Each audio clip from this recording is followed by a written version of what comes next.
दौलतपुर सफ़र जे अनालक अकेडमी में badminton tournament खेॾी वई, जंहिंमें शहर जे 8 टीमुनि हिसो वरितो, जिन मां फाइनल में न्याज़मला, केमेल रज़ा ऐं मौज अली सैद खानज़ादा पहुता, जंहिं मां न्याज़मला ऐं केमेल रज़ा हिक जे मुक़ाबले 2 सीटनि तां फाइनल मैच खटे ट्रॉफी ऐं कैश इनाम खटे वरितो। फाइनल मैच ॾिसण लाइ शहरियुनि जो वॾो अघु मौजूदु हो। उन मौक़े ते टूर्नामेंट ऑर्गेनाइज़र ऐं महिमाननि चयो त ये तव्हां ॾिसो पिया त सीज़न 2022-2023 जा हिते टूर्नामेंट आहिनि, बैडमिंटन टूर्नामेंट अनालक अकेडमी ते, ऐं हीअ तक़रीबन जेके 3 महीना सियारे जा हूंदा आहिनि त नौजवान शहर जा अची पंहिंजो गेम शेम खेॾंदा आहिनि। राति जो हिते मेलो लॻो पियो हूंदो आहे, रौनक हूंदी आहे। ऐं उहे नौजवान आहिनि जेके कुझु रोज़गार कनि था, कोई दर्ज़ को कमु कंदा आहिनि, के पंहिंजी दुकान हलाईंदा आहिनि, पर उनखे शाम जे टाइम ते कोई अहिड़ी इंटरटेनमेंट खपे थी, ऐं हुते असां अनालक अकेडमी ते उनखे बंदोबस्तु करे ॾिनो आहे। ऐं हीअ जॾहिं खां वठी 2018 खां असां शुरू कयो आहे त उन सां गॾो गॾु असां फिज़िकल एक्टिविटीज़ बि शुरू कयूं आहिनि, बाक़ी जेके असांजी ॿियूं एक्टिविटीज़ आहिनि उन सां गॾो गॾु।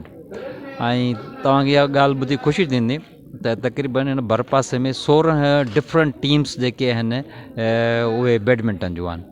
ऐं हिन सीज़न में त हितां जे दोस्तनि मोरे वारनि खे चैलेंज ॾिनो ऐं उते वञी खेॾी आया, ऐं मोरे जी टीम्स खां वरी हुननि खे हिते दावत ॾिनी, हू दोस्त हिते खेॾी विया। त असां इहो बि चाहियूं था त हिननि नौजवाननि जो एक्सपोयर थिए, ॿियनि टीमुनि सां खेॾनि, उन्हनि मां सिखनि, जीअं हिननि जी हेजिटेशन ख़तमु थिए, हिन में पाण में कॉन्फिडेंस अचे।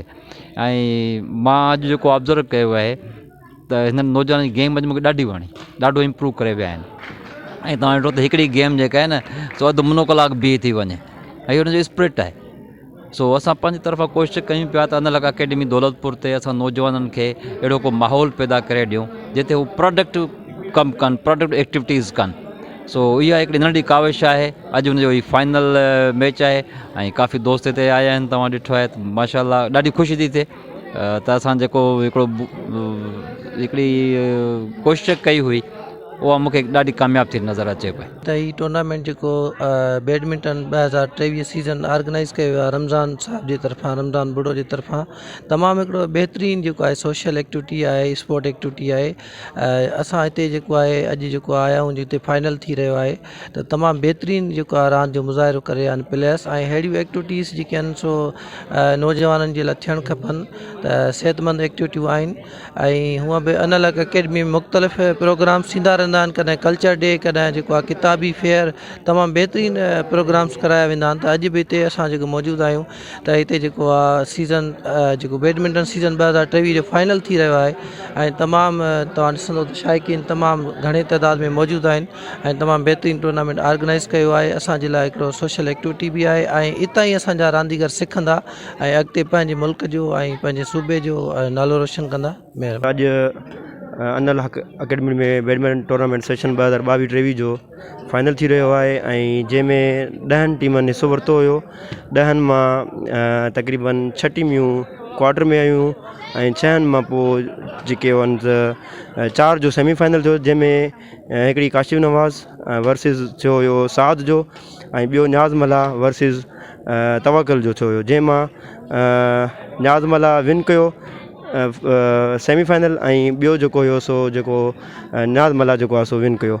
ऐं हींअर जेको आहे अॼु फाइनल थी रहियो आहे जेको न्याज़मला ऐं जेको आहे सो साद जे विच में, जंहिंमें 2 मैच थी चुका आहिनि। हिकु राउंड हुन खटियो आहे न्याज़मला, हिकु राउंड साद खटियो आहे, जंहिंमें हींअर फाइनल राउंड आहे। फाइनल राउंड में जेको विन कंदो उहो हिन 2023 सेशन जी ट्रॉफी खणंदो। अनालक अकेडमी में हे अॼु जेका बैडमिंटन रांदि जी फाइनल थी रही आहे, इन लाइ असीं अनालक अकेडमी जा शुक्रगुज़ार आहियूं, ऐं साईं बुढ़ो साहिबु, साईं रमज़ान बुढ़ो साहिबु जंहिंजा बि निहायती शुक्रगुज़ार आहियूं, जंहिं ही ग्राउंड ॾिनो आहे। दौलतपुर में नाइट जे लाइ को बि ग्राउंड मौजूदु न आहे। हिते बैडमिंटन रांदि जे लाइ या हर क़िस्म जे रांदि जे लाइ, नंढड़ा ॿारनि जे लाइ रांदि जा हिते मुकमल सामान मौजूदु आहे। ऐं अनालक अकेडमी तमामु वॾो किरदारु अदा करे रही आहे दौलतपुर मंझि। हिते तइलीमी प्रोग्राम थियनि था, मेडिकल कैंपूं लॻनि थियूं, वेटनरी जा प्रोग्राम थियनि था, एग्रीकल्चर जा प्रोग्राम थियनि था, ऐं उनखे अलावा तमामु सिंध जा वॾा वॾा स्कॉलर, पाकिस्तान लेवल जा स्कॉलर हिते अची पंहिंजूं ट्रेनिंगूं कराइनि था। ऐं तमामु अनलक अकेडमी मां असांखे तमामु वॾो फ़ाइदो पतो आहे दौलतपुर जे शहरनि ऐं आसपास जे माण्हुनि खे, जिथे हिते असांखे नवाण पैदा थी आहे जेका असांखे कमी हैदराबाद जी कमी असांखे दौलतपुर मां में लहे थी। हैदराबाद में वॾा वॾा प्रोग्राम थींदा आहिनि, असीं हितां भाड़ो किरायो करे ॾिसण वेंदा आहियूं। उन लेवल जा प्रोग्राम, ऑडिटोरियम लेवल जा प्रोग्राम हिते साईं रमज़ान बुढ़ो अनलक अकेडमी में कराए रहियो आहे। ऐं अनलक अकेडमी तमामु पंहिंजो सुठो किरदारु निभाए रही आहे। इहा बैडमिंटन रांदि गुज़िरियल 15 ॾींहंनि खां रेगुलर खेॾी रही आहे। अॼु उनजो फाइनल आहे ऐं ॾिसूं था त हीउ फाइनल केरु थो खटे। ऐं राति जो अक्सर करे राति जो दौलतपुर में का बि याने गेम जो को बंदोबस्तु न आहे, पर हिते छोकिरनि जो ऐं इवन छोकिरियुनि जी बि रांदियूं थींदियूं आहिनि। ऐं ॾींहं जो हिते जेके स्कूल जा ॿार फ्री ट्यूशन पढ़नि था उन्हनि जे लाइ बि रांदि जो खोड़ सारा हिते याने मैदान आहे। रांदि जो मुकमल सामान हिते अनलक अकेडमी तरफ़ां आहे ऐं असीं शुक्रगुज़ार आहियूं अनलक अकेडमी जा ऐं साईं रमज़ान बुढ़ो। असांजे नौजवाननि लाइ तइलीम सां गॾु रांदियूं बि ज़रूरी आहिनि, जंहिं सां नौजवाननि में मुक़ाबलनि जो रुझान पैदा थींदो